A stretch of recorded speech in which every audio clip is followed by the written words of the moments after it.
Hello. तो scripting language की हम बात कर रहे हैं। तो सबसे पहले समझते हैं स्क्रिप्टिंग लैंग्वेज है क्या। देखिए, स्क्रिप्टिंग लैंग्वेज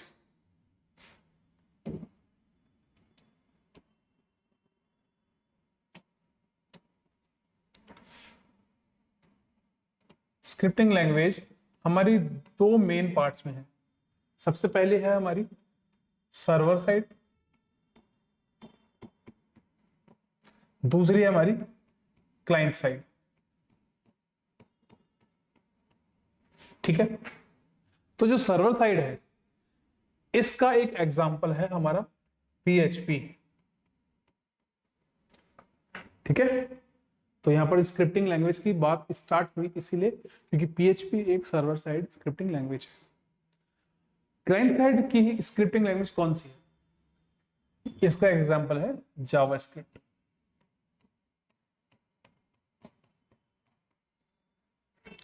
अब बात यह आती है कि स्क्रिप्टिंग लैंग्वेज की जरूरत क्यों पड़ी। जब हम किसी दूसरी लैंग्वेज के साथ में कम्युनिकेशन करना चाहते हैं तो स्क्रिप्टिंग लैंग्वेज रिक्वायर होती है। ठीक है, तो यहां पर जब हम बात करते हैं स्क्रिप्टिंग लैंग्वेज की तो यहां पर देखिए क्या बताया गया है। A scripting language is a type of programming language used to automate. क्या काम कर रही है? ऑटोमेशन के काम आ रही है। कई चीजें हैं जो यूजर खुद अपने हाथ से कर सकता है, बहुत सी चीजें हैं जिनको रिपीटेडली किया जाता है, तो ऐसी चीजों को हम ऑटोमेट कर सकते हैं। उनको बार बार हाथ से करने की जरूरत नहीं है, यूजर खुद करे ऐसा जरूरी नहीं है। हम एक बार उसको बना के यहाँ पर ऑटोमेट कर सकते हैं। ठीक है, that could be otherwise be executed manually by user. जैसा कि मैंने बताया कि यूजर इसे खुद भी मैन्युअली कर सकता है, लेकिन हम इसे ऑटोमेट करके चीजों को फ्लोलेस कर देते हैं, इजी कर देते हैं। These language are often interpreted rather than compiled. ये जो बोल्ड में है इसको ढंग से समझते हैं कि ये क्या कहना चाहता है। आप सभी को पता है कि इंटरप्रेटेड और कंपाइल्ड लैंग्वेज क्या होती है? नहीं पता तो मैं आपको बताना चाहता हूं कि पहली चीज तो हमको ये समझना होगा कि इंटरप्रेटर और कंपाइलर दो चीज होती है। ठीक है, यहां पर हम जावा के कॉन्सेप्ट से समझना चाहेंगे पहले कि यहां पर कहना क्या चाहते हैं, उसके बाद में PHP किस तरीके से काम करता है वो समझेंगे। ठीक है, तो देखो पहले जावा के अंदर क्या बात करते हैं कि हमारे पास में एक है सोर्स कोड। ये है हमारा सोर्स कोड। ये सोर्स कोड जो होता है ये डॉट जावा की फॉर्मेट में हम लिखते हैं खुद। एक प्रोग्रामर जब कोड लिखता है वो डॉट जावा के फॉर्मेट में लिखता है और उसको हम बोलते हैं सोर्स कोड। ठीक है, अब बाद में जब इस सोर्स कोड को हम करते हैं कंपाइल, क्या करते हैं? कंपाइल। कैसे करते हैं? जावा सी लिखकर यूज किया ना हमने, ठीक है ना। CLI बेस पे जब हम जावा सी लिखकर फाइल का नाम लिखकर जो करते थे ना, वो हम क्या कर रहे हैं? वो कंपाइल कर रहे हैं उसको। अब यहां से जो मिला वो है मशीन कोड।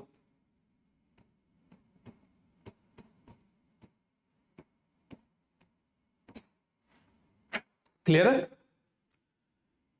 कंपाइल करने के बाद में सोर्स कोड को मशीन कोड में बदल दिया गया है और अब इसका फॉर्मेट क्या है? इसका फॉर्मेट है डॉट क्लास। ठीक है, अब फर्दर इसको जब मुझे बदलना है एग्जीक्यूटेबल फॉर्मेट के अंदर, तब बीच में आता है इंटरप्रेटर।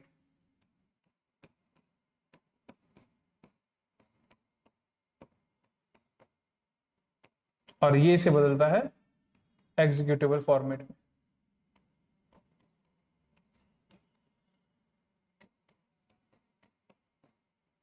क्लियर हो गया? तो ये तो जावा का कॉन्सेप्ट है। अब बात करते हैं PHP की, तो PHP में ऐसा क्या हो रहा है कि उसे इंटरप्रेटेड लैंग्वेज कहा गया। तो PHP में भी हम कोड तो लिखते ही हैं, अब उसको भी हम क्या कहेंगे? सोर्स कोड कहेंगे।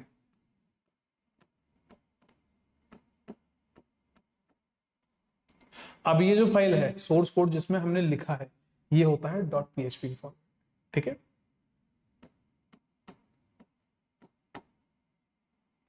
ठीक है। अब ये जो यहां पर हमारे पास में है इसको हमें कंपाइल करने की जरूरत नहीं है, हम इसे डायरेक्ट इंटरप्रेट करते हैं।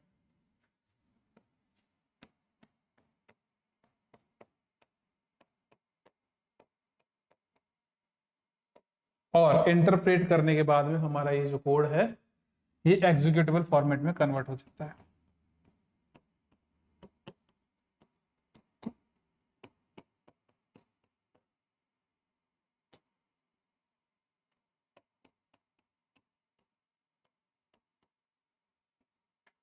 ठीक है, क्लियर है, समझ में आ गया? आगे चलते हैं।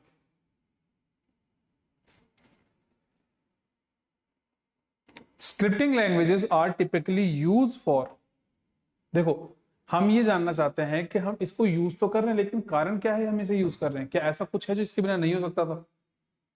बेशक ऐसी कुछ चीजें होंगी तभी तो इसका यूज हम कर रहे हैं। तो पहली चीज है ऑटोमेट करने में, जो हमने वहां भी देखा, ऑटोमेटिंग रिपीटेटिव टास्क। ऐसा टास्क जो बार बार हो रहा है उसे हम ऑटोमेट कर सकते हैं। ठीक है, तो ये चीज समझ में आ गई। Next, writing small programs, scripts. आप देखते होंगे ना कभी कभार हम जनरल भी बातें करते हैं कि यार ऐसी कोई स्क्रिप्ट लिखवा दे कि हम ये डेटा फैच कर पाए, ये कर पाए, वो कर पाए। मतलब स्मॉल स्मॉल चंक्स वाले जो काम होते हैं, छोटे छोटे जो काम होते हैं, उसको हम यहाँ पर राइट कर सकते हैं।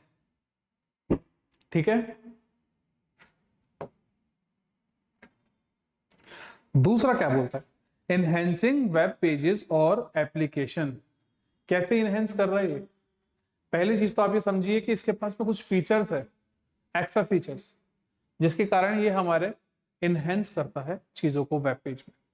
सबसे पहली चीज है कि डेटाबेस के साथ में डायरेक्ट कम्युनिकेशन कर सकता है। दूसरी चीज है कि फाइल्स के साथ भी डायरेक्ट कम्युनिकेशन कर सकता है। आपने सुना होगा पीएचपी के अंदर हम फाइल को राइट, रीड और मतलब ओवर राइट और डिलीट वगैरह सब कुछ कर सकते हैं। वो सारे फीचर्स इसके अंदर होते हैं। डेटाबेस के लिए हम यहाँ पे कनेक्शन एस्टेब्लिश करते हैं, क्रेडेंशियल्स पास करते हैं, इंसर्ट क्वेरी या फिर अपडेट क्वेरी या फिर कोई सी भी क्वेरी हम ऐसा आ सकते हैं। तो ये चीज होगी इसके अंदर। फिर आता है कंट्रोलिंग सॉफ्टवेयर एप्लीकेशंस। अब इन सब पॉइंट्स के बाद में हम देखते हैं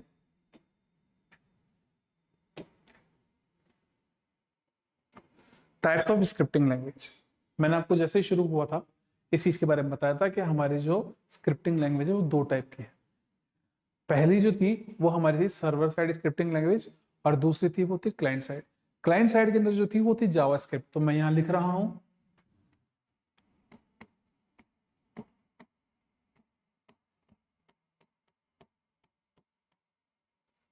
ठीक है। दूसरी जो है वो है सर्वर साइड स्क्रिप्टिंग लैंग्वेज। तो इसके अंदर हमारा एग्जांपल है पीएचपी। बहुत से और भी हैं, जावा या फिर पाइथन या फिर रूबी ऑन रेल्स, बट फिलहाल हम पीएचपी की बात करेंगे। ठीक है, अब क्लाइंट साइड स्क्रिप्टिंग लैंग्वेज जो कि है जावा, उसके बारे में कुछ और चीजें बताना चाहूंगा कि इसको जब हम काम में लेते हैं तो ये ब्राउजर पे ही चलती है। क्लियर? जावा स्क्रिप्ट ब्राउजर पर ही चलती है। इसका जो कोड है वो HTML फाइल के अंदर होता है, कोड इन HTML फाइल।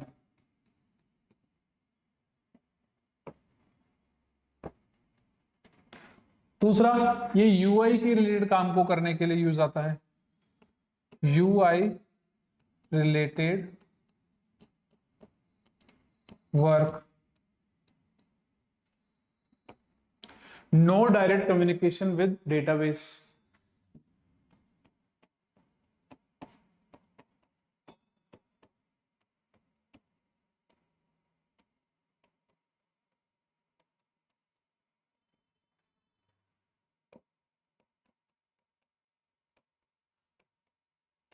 क्लियर? अब सर्वर साइड की बात करते हैं।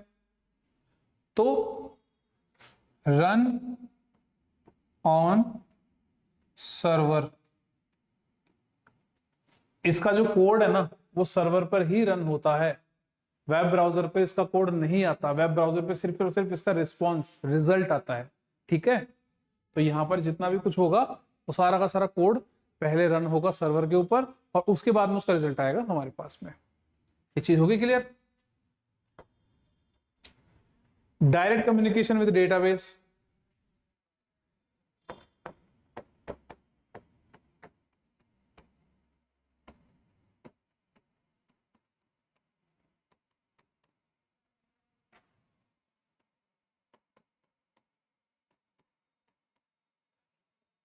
क्लियर।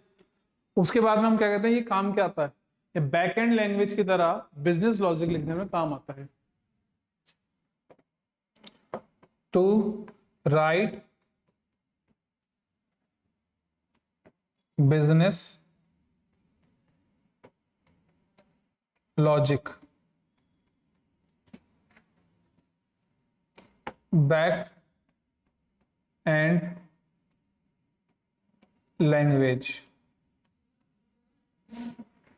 समझ में आ गया? चले आगे। अब देखिए, क्लाइंट साइड के बारे में हम चीजें ढंग से पढ़ चुके, यहां पर चीजों को डिस्क्राइब भी किया गया ढंग से, लेकिन हम पहले क्या करेंगे, एक डायग्राम बना के चीजों को ढंग से समझ लेते हैं, कहना क्या चाहता है। ठीक है,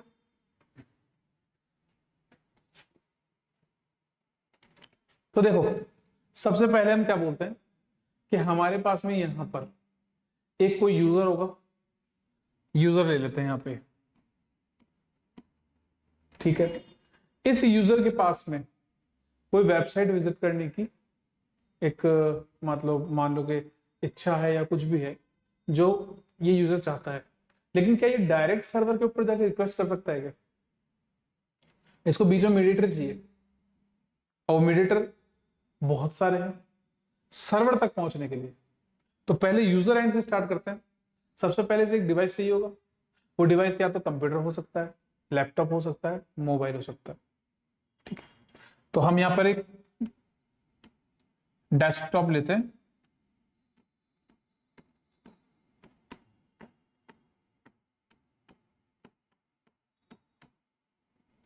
ठीक है, इस डेस्कटॉप के अंदर एक एप्लीकेशन होना जरूरी है जो कि है ब्राउजर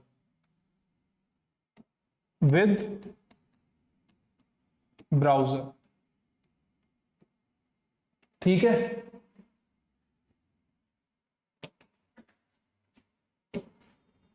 अब हमारे पास में ये यूजर है, इस यूजर के पास में डेस्कटॉप है, इस डेस्कटॉप में ब्राउजर है। अब यूजर क्या करता है, ब्राउजर के थ्रू एक यूआरएल हिट करता है, लेट सपोज यूनिराज .org। ठीक है, अब ये रिक्वेस्ट सबसे पहले जाएगी हमारे पास में आईएसपी के थ्रू सर्वर पर। ठीक है, तो बीच में कौन आ गया, आईएसपी, इंटरनेट सर्विस प्रोवाइडर। ठीक है, यहां पर रिक्वेस्ट आई, आईएसपी अब इसको रिडायरेक्ट करेगा उस सर्वर के ऊपर जहां ये डोमेन, ये क्या है, ये डोमेन है।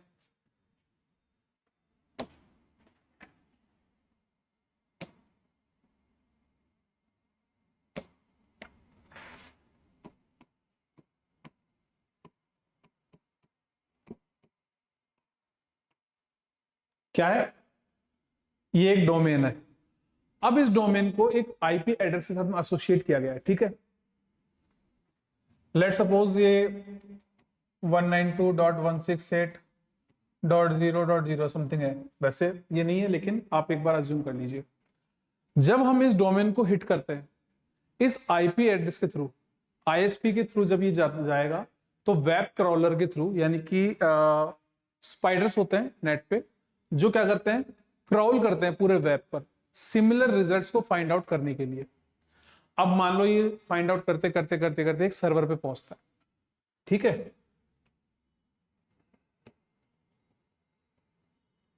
अब ये सर्वर है, इस सर्वर पर यहां पर अपाचे इंस्टॉल्ड। सबसे पहले चीज तो आपको मैं ये बताना चाहूंगा कि जो सर्वर जो हमारा होता है, ये किसी भी एक ऑपरेटिंग सिस्टम को इंस्टॉल करके रखता है, उसके ऊपर ये सब कुछ एप्लीकेशन सॉफ्टवेयर वगैरह इंस्टॉल होते हैं। तो जो ये ऑपरेटिंग सिस्टम होता है ये लिनक्स बेस्ड भी हो सकता है, विंडोज भी हो सकता है, या फिर कोई दूसरा भी हो सकता है। लेकिन ज्यादातर जो इसको यूज करते हैं सर्वर सेटअप करने के लिए वो लिनक्स को यूज करते हैं, क्योंकि यहां पर बार बार सर्विसेज को स्टार्ट स्टॉप करने की जरूरत नहीं पड़ती है। अगर कोई एक्सेप्शन भी जनरेट होता है तो ये सर्विसेज को खुद ही वापस से रिजॉल्व करके स्टार्ट कर देता है। तो लेट सपोज ये जो सर्वर है ये लिनक्स सर्वर है, मैं यहां फिलहाल विंडो हटा रहा हूं, ठीक है। लिनक्स सर्वर पर जहां पर ये अपाचे इंस्टॉल है उसमें अब हमारे पास में पीएचपी का सपोर्ट भी आ गया है, ठीक है। तो अब आप देख सकते हैं कि पीएचपी कहां पर है, स्क्रिप्टिंग साइड के अंदर, मतलब हमारे सर्वर के अंदर जो स्क्रिप्टिंग लैंग्वेज की हम बात कर रहे थे वो स्क्रिप्टिंग लैंग्वेज सर्वर साइड की यहां पर चल रही है, ठीक है। अब यहां पर डेटाबेस भी है,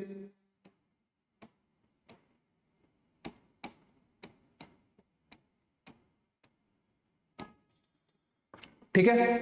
तो सुनो, अब जैसे ही आईएसपी हमारे सर्वर तक पहुंचता है, रिक्वेस्ट को लेकर आया है, ये आ गई हमारी रिक्वेस्ट, ठीक है। ये रिक्वेस्ट सर्वर पर आती है, अपाचे के थ्रू ये कम्युनिकेट करती है पीएचपी से। अब पीएचपी अगर इसको कोई डेटाबेस से रिक्वायरमेंट होती है तो ये डायरेक्ट कम्युनिकेट कर सकता है डीबीएमएस से, क्योंकि इसके पास में डायरेक्ट कम्युनिकेशन का एक्सेस होता है। तो यहां पर डेटाबेस से इसने कम्युनिकेशन किया और रिजल्ट्स को गेट किया। अब आपको मैं बताना चाहता हूं कि जो दो टाइप की हमारे पास स्क्रिप्टिंग लैंग्वेज थी उसमें से सर्वर साइड स्क्रिप्टिंग लैंग्वेज है इस जगह पर, सर्वर साइड स्क्रिप्टिंग लैंग्वेज। अभी हम यही पढ़ रहे थे सर्वर साइड और क्लाइंट साइड के बारे में।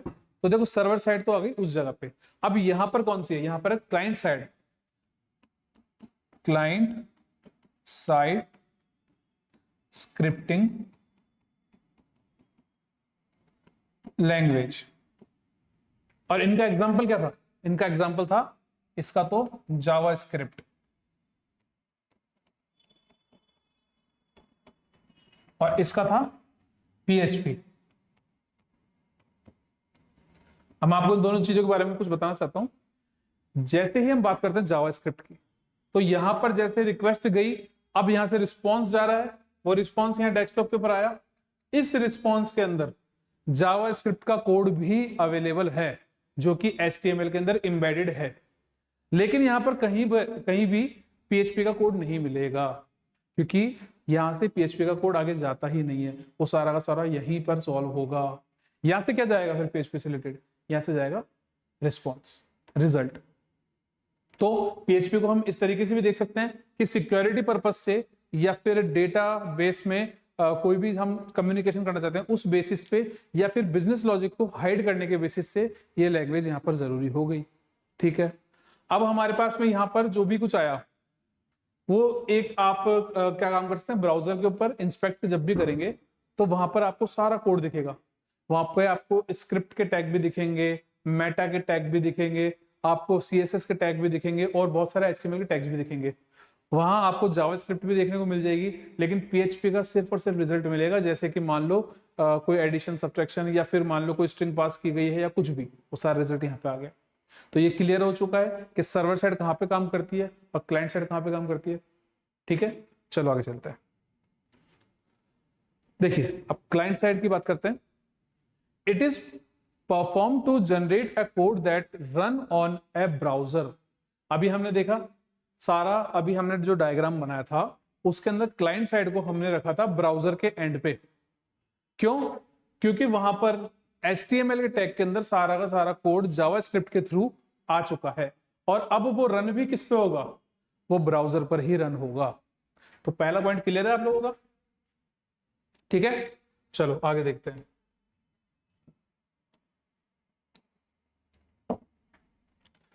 Basically, these types of scripts are placed inside an HTML document. मैंने आपको यही बताया था कि HTML का एक डॉक्यूमेंट होता है, उसके अंदर ये सारा का सारा कोड रखा जाता है। तो चलो पहले मैं आपको एक बेसिक ओवरव्यू दे देता हूं कि यहाँ पर किस तरीके से कोड लिखा जाता है सर्वर साइड का या फिर क्लाइंट साइड का, ठीक है। तो पहले HTML की एक फाइल है, लेट्स सपोज x.html, ठीक है। इस फाइल के अंदर हम कोडिंग करते हैं, HTML टैग स्टार्ट किया। अब देखो यहाँ पे हेड टैग भी होता है, बॉडी टैग भी होता है, और ज्यादातर जो हमारी स्क्रिप्ट्स होती है क्लाइंट साइड वाली वो हेड टैग में होती है, लेकिन फिलहाल मैं बॉडी टैग के अंदर लिख रहा हूं, आपको क्लियरिटी आए इसलिए एक ही जगह पे लिख के देखेंगे उसको। फिर आता है बॉडी टैग,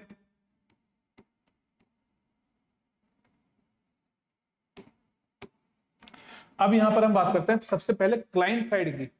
तो यहां पर देखो मैंने लिखा स्क्रिप्ट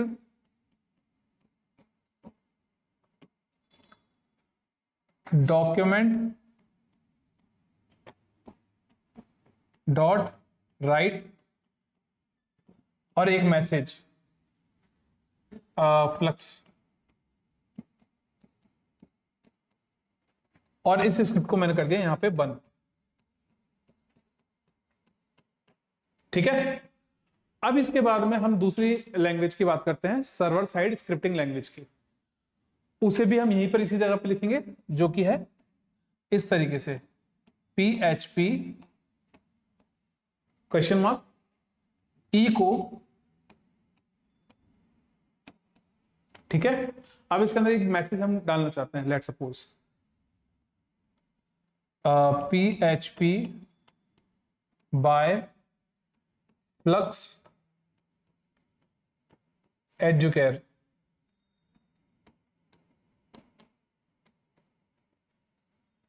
ठीक है। इसे हम कर देंगे यहां पे बंद। बॉडी टैग और HTML टैग भी जैसे स्टार्ट किए थे वैसे बंद कर देते हैं।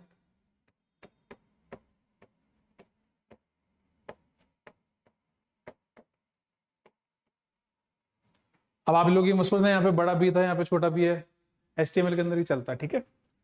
तो अब देखते हैं कि ये कोड किस तरीके से रिडायरेक्ट होता है, ठीक है। जैसे ही ये रिक्वेस्ट सर्वर को हम करते हैं कोई वेबसाइट के लिए, ये सारा का सारा कोड वहां पर लिखा हुआ होता है। अब यहां से क्या क्या चीज तो जाएगी ब्राउजर पे और क्या क्या चीज नहीं जाएगी वो देखने वाली बात है। यहां से कोड एज इट इज आएगा, ये वाला कोड भी एज इट इज आएगा, और यहां पर ये जो कोड है यहां से केवल रिस्पॉन्स आएगा, इसका रिस्पॉन्स, ये रिजल्ट बोल देते हैं इसको, रिजल्ट आएगा, और फिर बाकी दोबारा से ये हो गया एज इट इज। यानी कि ये कोड जो मैं लाइन से बनाया है ये तो एज इट इज ब्राउजर पे चला जाएगा, सेंड टू ब्राउजर, ठीक है। और ये वाला जो पोर्शन है ना PHP वाला, इसका सिर्फ और सिर्फ रिजल्ट जाएगा। क्यों? क्योंकि ये वाली जो है ना, ये है सर्वर साइड स्क्रिप्टिंग लैंग्वेज, और ये वाली जो थी ना, ये थी क्लाइंट साइड स्क्रिप्टिंग लैंग्वेज। तो क्लाइंट साइड वाली स्क्रिप्टिंग लैंग्वेज जाके ब्राउजर पे रन होगी। अगर इसको ब्राउजर पे रन करना है तो पहले इसको ब्राउजर पे भेजना तो पड़ेगा, तो यहां से लेकर यहां तक का सारा डेटा हमारा चल गया ब्राउजर पे।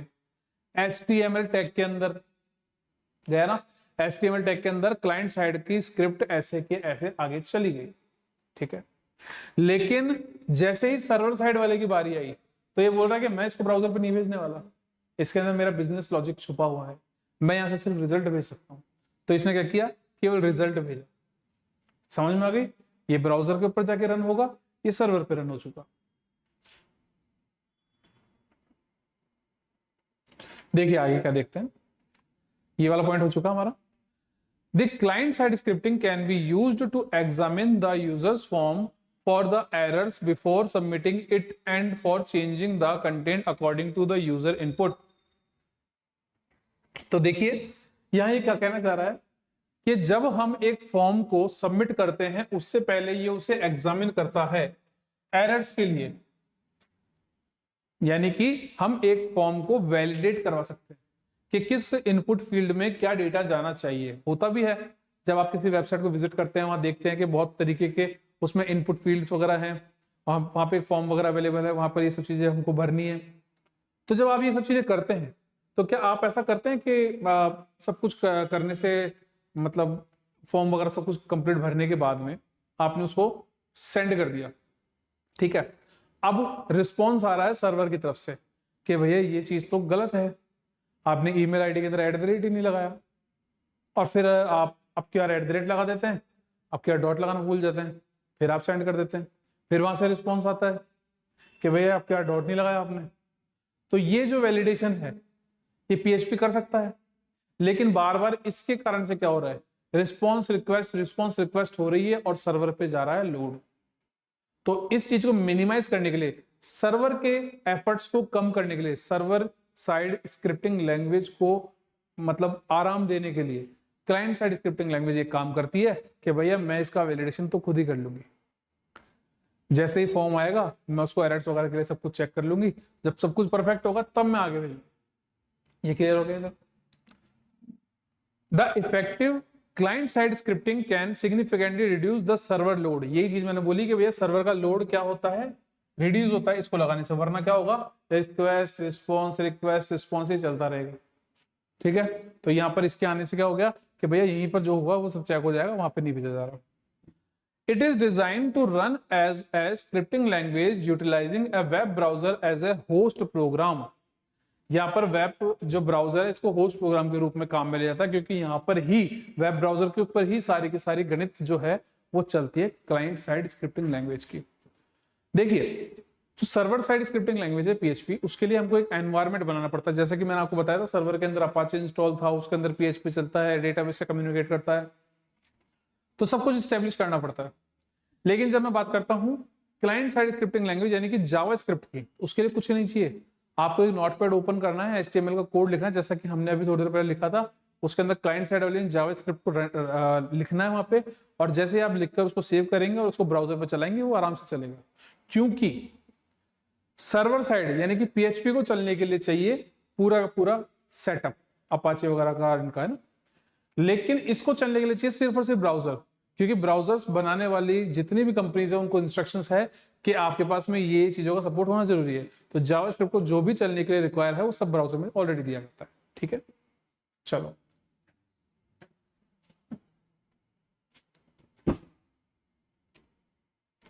अब एग्जांपल देखते हैं। When a user makes a request via browser for web page to the server, it just send the HTML CSS as plain text. तो क्या होता है कि जब भी हम एक ब्राउजर से रिक्वेस्ट करते हैं किसी वेब पेज के लिए, तो वहां से HTML और CSS ही भेजी जाती है प्लेन टेक्स्ट के रूप में, and the browser interprets and renders the web content in the client and.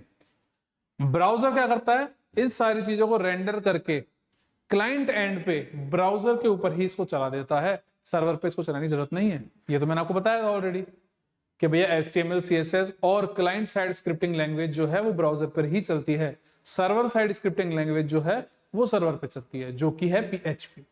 Client side वाली कौन सी है, जावास्क्रिप्ट, ठीक है। तो अब सर्वर साइड स्क्रिप्टिंग लैंग्वेज है, इसको देखते हैं ना। सर्वर साइड स्क्रिप्टिंग की देखते हैं, क्लाइंट साइड की समझ में आ गई ना, कोई डाउट तो नहीं उसके अंदर। देखो, it is a technique of programming for producing the code which can run software on the server side. In simple word, any scripting और programming that can run on web server is known server side scripting. Server side scripting का example कौन सा था अपना, PHP था, और हमने क्या बोला था कि जो सर्वर के ऊपर चला जाए और वहीं पर एक रिस्पॉन्स जनरेट करे और उसके बाद में केवल रिजल्ट को रिडायरेक्ट करे, यही होता है सर्वर साइड स्क्रिप्टिंग का। और ये भी यही कह रहा है, that can run on the web server, web server के ऊपर ही रन हो रहा है, हमारे पास यहाँ पे तो केवल रिजल्ट ही आया ना, ठीक है, ये चीज क्लियर है, कोई दिक्कत तो नहीं है इसमें। आगे क्या बोल रहा है, the operations like customization of a web site, dynamic changes. देखो जो हमने स्टार्टिंग में मैंने आपसे बताया था, डायनेमिक रिजल्ट्स अगर आपको चाहिए तो पीएचपी लैंग्वेज जरूरी है, तो वो चीज यहां पर आई है। कस्टमाइज रिजल्ट जो होते हैं, जैसा कि किसी यूजर का डेटा हुआ, अब जैसे कि मानो मैंने यहां पे लिख दिया एक टेक्स्ट एक वेब पेज के ऊपर, वो चेंज नहीं हो सकता अगर एचटीएमएल के रूप में लिखा गया है। पर जैसे मैंने इको करके एक स्ट्रिंग को प्रिंट करवाया था ना अभी थोड़ी देर पहले, वो स्ट्रिंग है ना, यहां पर चेंज उसी सूरत में होगी जब वो पीएचपी में लिखी गई है, क्योंकि जरूरी थोड़ी ना मैं केवल स्ट्रिंग लिखूंगा, मैं वहां पर एक वेरिएबल भी पास कर सकता हूं, उस वेरिएबल की वैल्यू बार बार चेंज होती रहेगी, जैसे ही वो चेंज होगी वो यहां पर रिफ्लेक्ट करेगी। तो डायनेमिक वेब पेज बन गए नहीं बन गए? इस चीज से ये पता चलता है कि पीएचपी स्क्रिप्टिंग लैंग्वेज जो कि सर्वर साइड है वो डायनेमिक रिजल्ट्स को भी प्रोड्यूस करती है। ठीक है, उसके बाद में हमारा क्या है, this server side scripting constructs A communication link between server and client user. Communication तो हो ही रहा है, अभी आपने देखा ही था रिस्पॉन्स रिक्वेस्ट वाला जो सीन चल रहा था, मतलब कि आपका ये वाला जो है ना, ये और क्लाइंट वाला, ये सारा का सारा यहां पर है। अगर आपने इसको ढंग से समझ लिया कि क्लाइंट कहां पर चल रहा है, क्लाइंट साइड वाली स्क्रिप्टिंग कहां चल रही है, ब्राउजर के ऊपर, सर्वर साइड वाली स्क्रिप्टिंग कहां चल रही है, सर्वर के ऊपर। यहां पर बीच के अंदर जो आईएसपी है वो क्या कर रहा है, रिक्वेस्ट को और रिस्पॉन्ड को प्रोवाइड करवा रहा है हमको। आईएसपी क्या चीज है पता ही है तुमको, फुल फॉर्म तुमने बताई दी थी अभी। यहां पर जो हमारे पास में ब्राउजर है, उस ब्राउजर को चलाने के लिए कोई ना कोई डिवाइस की जरूरत है। यहां पर हम जो ये यूज कर रहे हैं ये एक यूआरएल है, ये किससे एसोसिएट होता है, ये एक आईपी एड्रेस से एसोसिएट होता है। इसको वेब के ऊपर क्राउल करके हम सारे के सारे रिजल्ट्स को देखते हैं। ये चीज क्लियर हो गई? तो ये चीजें भी क्लियर हो गई तुमको। आगे, this server side involves 3 parts. अभी डेटाबेस तो मैंने लिख ही दिया था उसके अंदर, उसके अलावा यहां पे देख लो ये 3 चीजें और है। सर्वर साइड के अंदर हमारे पास में क्या बोल रहा है कि 3 पार्ट्स इन्वॉल्व होते हैं। पहला तो सर्वर, ऑब्वियस सी बात है, सर्वर तो था। उसके बाद में डेटाबेस, उस सर्वर के अंदर बहुत सारी सर्विसेज चलती है, उन सर्विसेज में से एक सर्विस है जो डेटाबेस की है। अब आपको बता दूं स्क्रिप्टिंग लैंग्वेज है ना, उसके अंदर फाइल मैनेजमेंट का और डेटाबेस मैनेजमेंट का सिस्टम भी था कि यानी कि हम डेटाबेस से और फाइल से डायरेक्ट कम्युनिकेशन कर सकते हैं सर्वर साइड स्क्रिप्टिंग की तरफ। ठीक है, उसके बाद में एपीआईज क्या होती है, एपीआईज होती है जब, जैसे कि मान लो कि आपके पास में एक वेब ब्राउजर है, उसके ऊपर एक वेबसाइट आप देख रहे हैं, वो बनाई है किसी ने, कंप्लीट होने के बाद में अब एक एप्लीकेशन भी है, वो क्या करती है, वो दोबारा से सारे लॉजिक लिखने बैठेगी क्या? नहीं, वो सिर्फ और सिर्फ यूआई और यूएक्स के ऊपर ध्यान देती है, वो सारा का सारा डिजाइन बनाती है जैसा उसको रिप्रेजेंट करना है। ठीक है, लेकिन अब उसके अंदर डेटा भी चाहिए। सपोज आपने फ्लक्स एजुकेयर की एप्लीकेशन खोली, वहां पर अगर क्या केवल आपको इमेजेस वगैरह मिलेगी और उसके अंदर रिस्पॉन्ड नहीं मिलेगा तो बेकार है ना, और उसके लिए दोबारा से लॉजिक लिखना भी तो बेकार है ना। तो इस केस में क्या किया जाएगा, इस केस में क्या किया जाता है कि एक वेबसाइट जिसपे सारे लॉजिक ऑलरेडी लिखे हुए हैं, वहां पर एपीआई बनाई जाती है। एपीआई बनाने के बाद में उन एपीआई को एक पर्टिकुलर लॉगिन क्रेडेंशियल के साथ में किसी भी प्लेटफॉर्म से हिट किया जा सकता है। अब अगर वो क्रेडेंशियल्स वगैरह सही हैं तो उस सूरत के अंदर क्या होगा,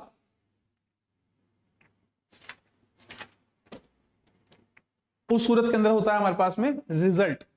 अब आप ये भी नहीं कह सकते कि भैया वो डेटा चोरी वगैरह भी हो सकता है इसके थ्रू। तो अगर आपके क्रेडेंशियल्स वगैरह सही है तो डेटा थेफ्ट नहीं होगा, लेकिन अगर बात की जाए तो फिर चोरी होती कैसे, तो सही बात है इसी के थ्रू होती है।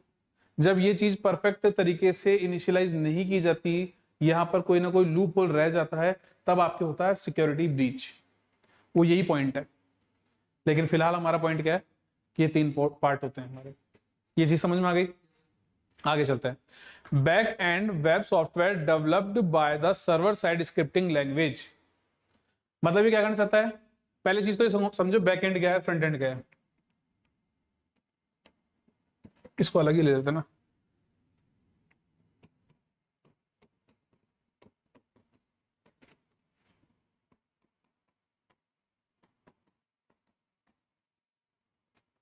एक वेबसाइट जो आप विजिट कर रहे हैं उस पर सिर्फ 2 ही चीजें हैं, एक तो बैकएंड है, एक फ्रंट एंड है। हाँ, बैकएंड के अंदर बहुत सारी चीजें इन्वॉल्व है, डेटाबेस वगैरह हो गया या फिर स्क्रिप्टिंग लैंग्वेजेस वगैरह हो गई, पर ये 2 ही चीजें हैं। अब या तो कोई होता है बैकएंड डेवलपर जो सिर्फ इन चीजों पे काम करेगा, या तो कोई होता है फ्रंट एंड डेवलपर जो सिर्फ फ्रंट में दिखने वाली चीजों पर काम करेगा, या कोई होता है फुल स्टैक डेवलपर जो दोनों चीजों पर काम करता है। अब बैकएंड की जब बात की जाए तो यहां पर क्या होता है, डेटाबेस को भी मैनेज करना आपको, मतलब कि मैं बात करूं DBMS, PHP। अब ये PHP जो है ना, ये डायरेक्ट रूप से भी काम में आती है और इसके अलग अलग फ्लेवर्स भी होते हैं। मतलब जैसे कि हम बात करें, आपने मजेंटो के बारे में सुना है? नहीं सुना है ना? प्रेस्टाशॉप, वूकॉमर्स, मजेंटो, ये सारे के सारे है ना PHP के अंदर बने हुए वर्जन्स है अलग अलग नीड्स को फुलफिल करने के लिए। ठीक है, जब हम मजेंटो की बात करते हैं तो वो एक ई-कॉमर्स बेस्ड प्लेटफॉर्म आपको प्रोवाइड कराता है कुछ बेसिक चीजों के साथ में, फिर आपको जो चीज चाहिए होती है आप उसको कस्टमाइज कर सकते हैं। प्रेस्टाशॉप की जब बात की जाती है तो प्रेस्टाशॉप है ना आपको वर्डप्रेस वगैरह टाइप का ही कुछ एनवायरनमेंट देता है जिसके अंदर आप ब्लॉग्स वगैरह या फिर ऐसी कोई चीजें लिखते हैं। तो यहाँ पर जितना भी काम है ना बैकएंड के अंदर हो रहा है वो सारा इन चीजों के थ्रू हो रहा है। यहाँ पर कोई से भी दूसरे PHP के वर्जन्स वगैरह हो सकते हैं। अब यहाँ पे फ्रंट एंड की जब बात की जाए तो फ्रंट एंड के अंदर हमने देखा HTML, CSS, JS, वो सारे के सारे फ्रंट एंड के पार्ट हो गए।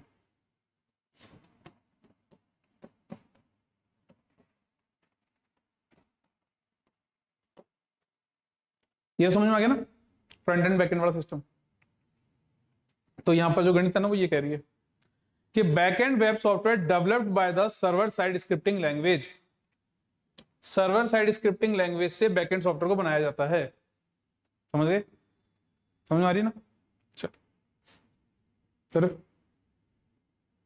Here the processing of a scripting could include extracting information from a database। मैंने आपको बताया था कि भैया यहां पर एक फैसिलिटी है जिसमें आप PHP के थ्रू डायरेक्ट कम्युनिकेशन कर सकते हो डेटाबेस से। मैंने आपको ये भी बताया था कि यहाँ पे फाइल्स के साथ भी हम काम कर सकते हैं, रीड, राइट, ओवरराइट, डिलीट और बहुत सारी चीजें बताई थी ना। तो यहां पर उसी चीज के बारे में बता रहा है कि आप है ना इसको यूज करके डेटाबेस से डायरेक्ट कम्युनिकेशन कर सकते हैं। समझ में आ रही है? अब ये कैसे हो सकता है भैया, एक कनेक्शन स्टैब्लिश करने के लिए यहां पर सिंटेक्स है उसका आप यूज करेंगे। डेटाबेस आपके सर्वर पे डाला हुआ होगा, जैसे कनेक्शन स्टैब्लिश हो जाएगा उसके अंदर टेबल और डेटाबेस का नाम आपको डालना होता है।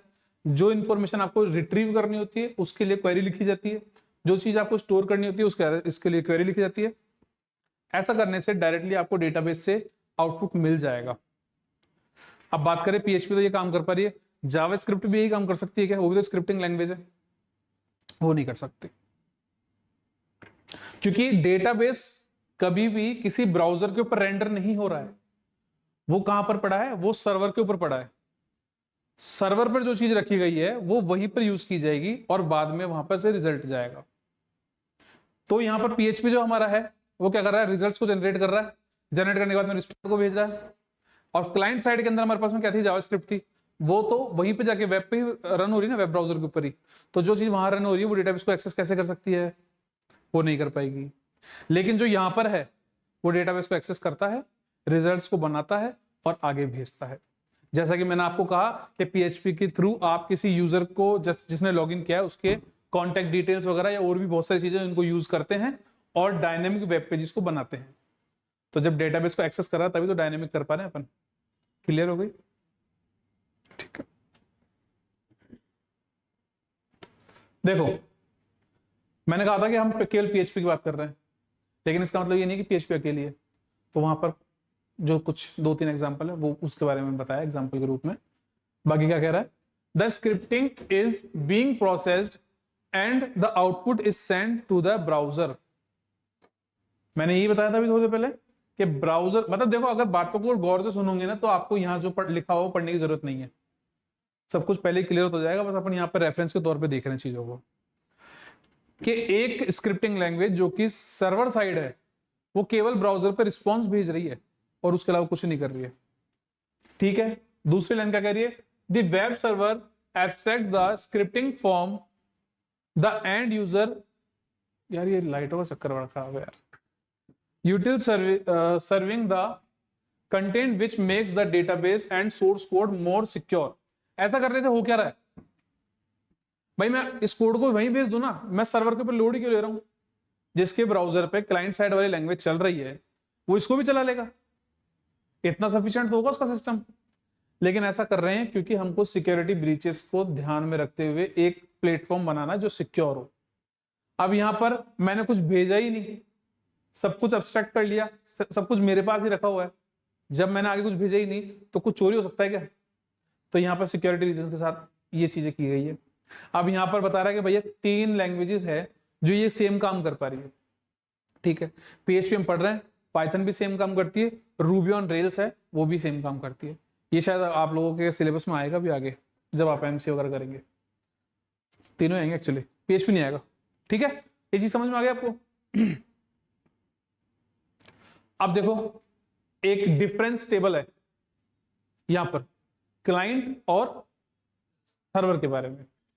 पहला तो क्या है, लैंग्वेज कौन सी है, तो ये आपको पता है अच्छी तरीके से, यहां तो है PHP किसमें, सर्वर साइड, और दूसरा उधर की साइड क्लाइंट के अंदर कौन सी है, जावास्क्रिप्ट। पता थी, कोई दिक्कत नहीं है।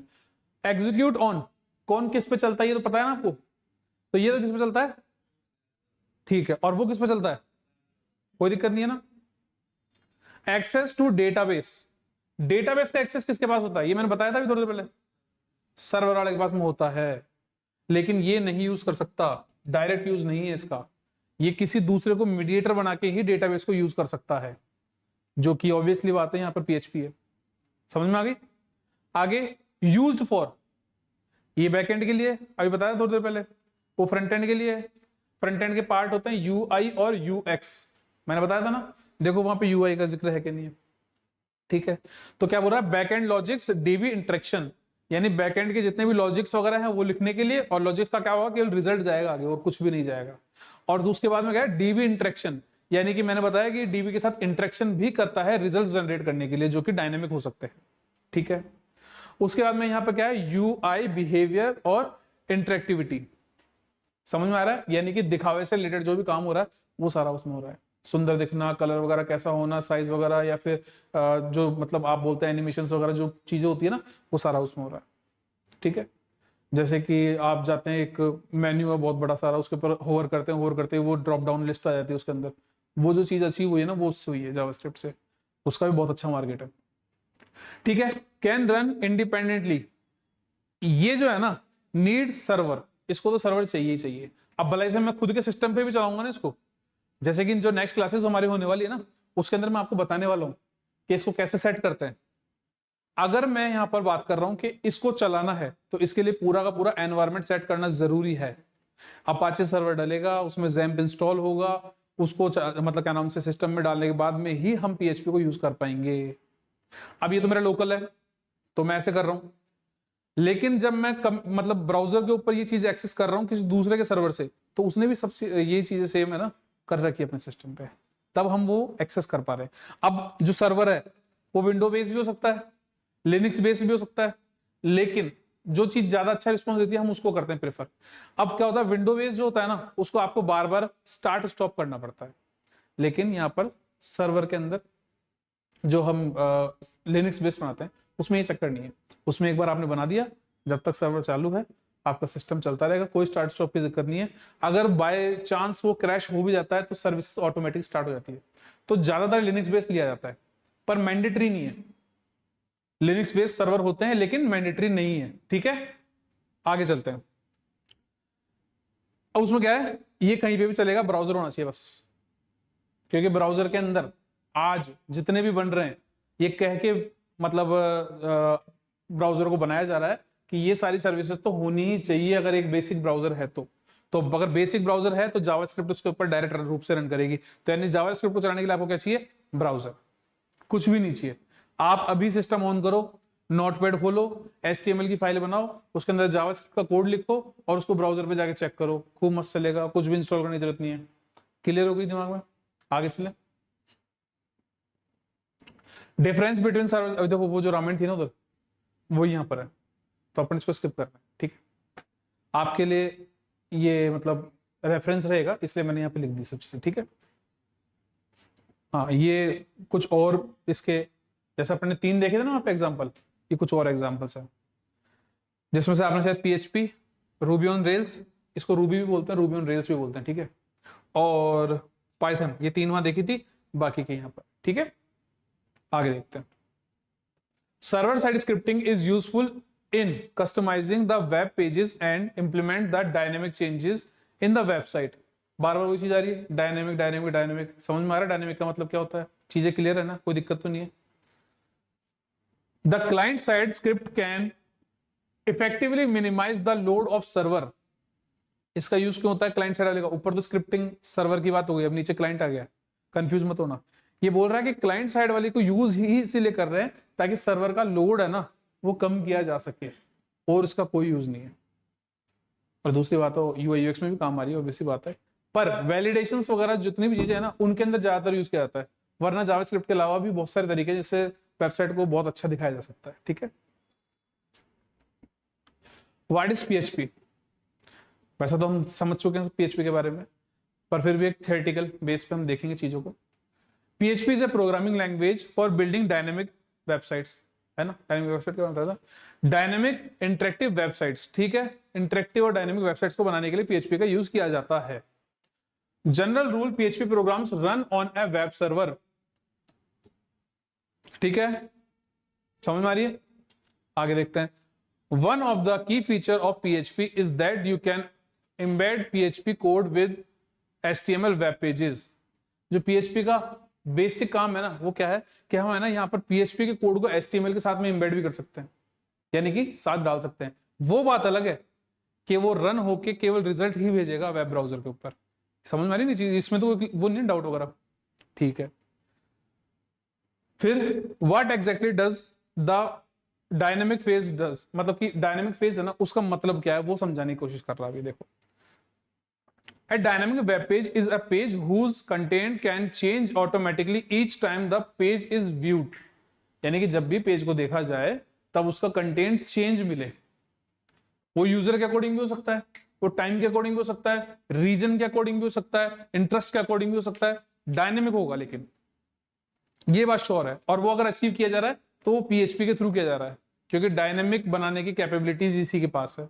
रन कहां होता है? सर्वर पे, क्योंकि ये क्या है? Server side language. कितनी लैंग्वेज होती है स्क्रिप्टिंग वाली? सर्वर साइड और क्लाइंट साइड। क्लाइंट साइड वाली जो होती है वो किस पे चलती है? वेब ब्राउजर के ऊपर। वेब ब्राउजर पे चलने वाली का लॉजिक नहीं आता, पूरा पूरा कोड आता है। सर्वर साइड के ऊपर चलने वाली का क्या आता है? केवल logic. PHP is a server side scripting language which means that PHP scripts programs usually run, ये वापस हो जाएगा ऑन वेब सर्वर। कोई बात नहीं, दोबारा आ गया तो, और नहीं आया तो भी ये समझ में आ रहा है ना, वेब सर्वर के ऊपर रन हो रहा है, बार बार सेम चीज आ रही है तो भी अच्छी बात, हमारा रिवीजन नहीं हो रहा है। A good example of a client side scripting language is JavaScript। Client side की कौन सी है? JavaScript। तो शुरू से पता है आपको, कोई दिक्कत नहीं है ना? और ये कहां गया? ठीक है, scripting language is JavaScript which commonly runs with in A web browser. कहां पे चलता है ये भी पता है, कहां चलेगा? वेब ब्राउजर पे। कौन सी वाली चलेगी? क्लाइंट साइड वाली। और सर्वर साइड वाली कहां चलेगी? सर्वर के ऊपर। PHP is an interpreted language, A PHP scripts processed bye PHP engine each time it's run. मतलब इसका जो क्या है इंजन है वो कौन सा है? PHP इंजन है। उसका नाम वगैरह, उसका डायग्राम वगैरह सब आने वाला आगे, वो चीज देख के शायद अपन फीचर्स वगैरह पे नहीं जाएंगे, आज क्लास लंबी हो गई की। ठीक है, PHP is a server side language so it's processed before HTML। देखो HTML का फुल फॉर्म सबको पता है, hyper text markup language. PHP का फुल फॉर्म क्या है? Hyper text pre processor. क्यों है? क्योंकि ये HTML के कोड से पहले रन हो जाता है। ठीक है, क्या करता है ये? हाँ, और इसमें ये नाम है ना फुल फॉर्म से मैच क्यों नहीं कर रहा? क्योंकि ये H है ना, ये पहले आ गया हाइपर टेक्स्ट, फिर P और P बच गया प्री प्रोसेसर। ठीक है, समझ में आ गई चीज? चले आगे।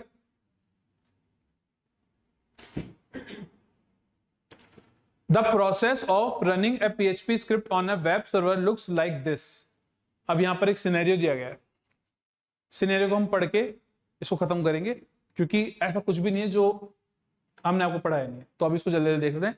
एक बंदा है Joy, Joy pops open his web browser at home. वो जो गोला था वो कौन था? जॉय। उसने वेब ब्राउजर खोला अपने घर पर। टाइप्स इन यूआरएल, उसने एक यूआरएल को ओपन किया। After looking up the domain, Joe's browser sends a HTTP request to the corresponding server IP address. एक आईपी एड्रेस से रिलेटेड, मैंने आपको ये चीज उस टाइम पे बताई थी कि कोई भी जो डोमेन होता है वो किससे रिलेटेड होता है? एक आईपी एड्रेस से। उसके थ्रू वेब के ऊपर क्राउलिंग की जाती है। कौन करता है? स्पाइडर करता है। स्पाइडर क्या है? एक बॉट होता है जो वेब के ऊपर चीजों को ढूंढने का काम करता है। ठीक है, तो यहां पर ये चीज प्रोसेस की गई। अब यहाँ पे जो क्या नाम से सर्वर के आईपी एड्रेस को सर्च करके रिजल्ट्स को देखना चालू कर दिया है जॉय ने ब्राउजर के थ्रू।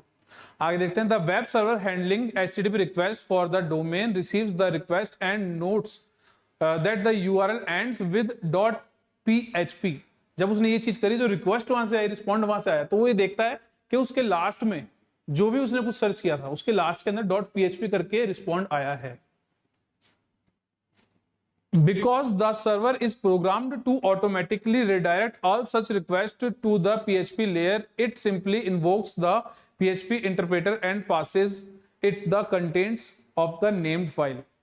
देखो क्या हो रहा है, यहाँ पे कोई फाइल है, उसको मतलब से जो रिक्वेस्ट गई है ना, उसको पहले से प्री प्रोग्राम किया गया है कि .php एक्सटेंशन का उसको रिजल्ट दिया जाएगा, उसका जो भी नाम है। तो यानी कि इसने जो एक वेबसाइट को विजिट किया, वो एक डायनेमिक वेबसाइट थी जिसका .php से एक्सटेंशन था। वहां पर एक रिक्वेस्ट जनरेट हुई ब्राउजर के थ्रू, क्रॉल हुआ, आईपी एड्रेस से पैच हुआ।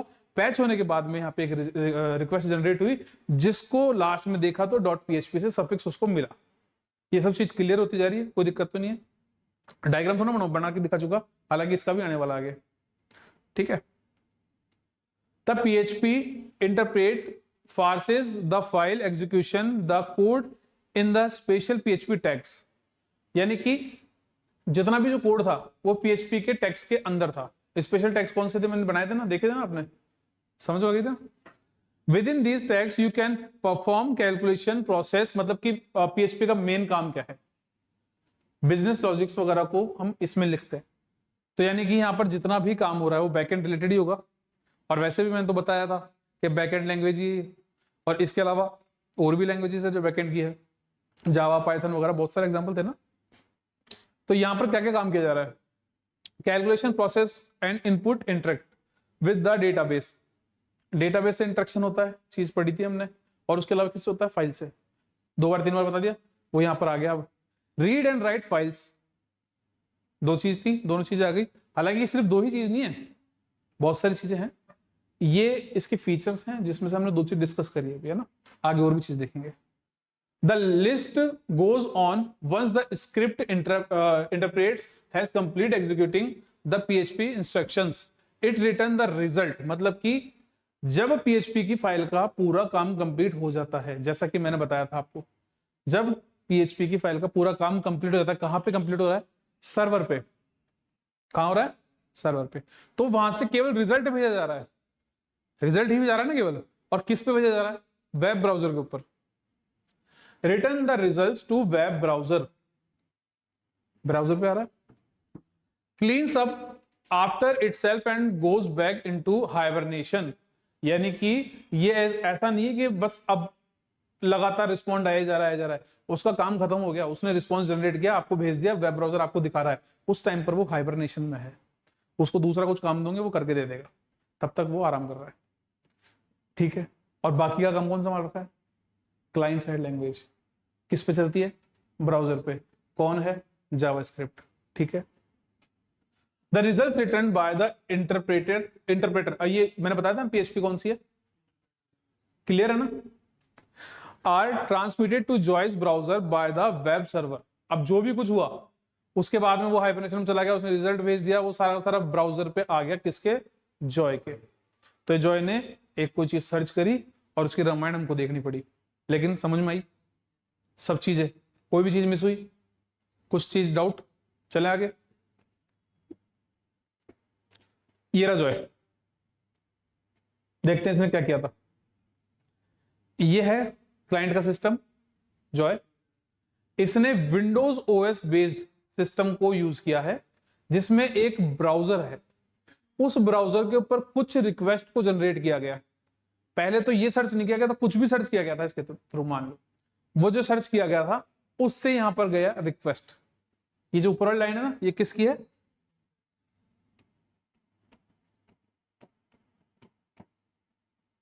और जो ये आ रही है ये क्या है? रिस्पॉन्ड। ये लिखा हुआ भी है, अरे सॉरी दोनों लिखे हुए हैं, चलो ठीक है।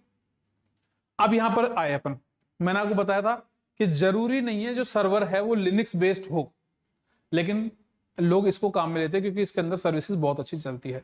तो यहाँ पर किसका सर्वर है? लिनक्स का है, बहुत अच्छी बात है, सर्विसेज अच्छी मिलेगी। अब यहाँ पर क्या बात करते हैं कि भैया यहाँ पर एक सर्विस चल रही है अपाचे के अंदर, ठीक है, यहाँ पे माइस्क्वेल भी है। अपाचे क्या कर रहा है? पीएचपी को रन करने में मदद करता है।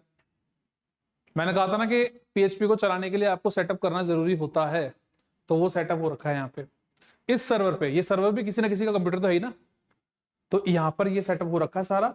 पीएचपी से रिक्वेस्ट जा रही है, मतलब कि यहाँ पे रिक्वेस्ट गई, फिर रिस्पॉन्ड आया, सब यहाँ पर अपाचे के थ्रू हो रहा है। और अगर पीएचपी को कुछ चाहिए तो डेटाबेस से डायरेक्ट कम्युनिकेट कर सकता है। मैंने आपको बताया था ना कि ये फाइल्स और डेटाबेस से डायरेक्ट कम्युनिकेशन करता है, तो वो काम यहाँ पे हो रहा है। अब यहाँ से एक रिस्पॉन्स जनरेट हुआ, वो आ गया इस ब्राउजर के ऊपर। ब्राउजर पे आया, जॉय ने देखा, खुश हो गया, ठीक है, इसका काम खत्म। समझ में आया? वाई पीएचपी कल देखेंगे, ठीक है। आज के लिए इतना ही, थैंक यू सो मच।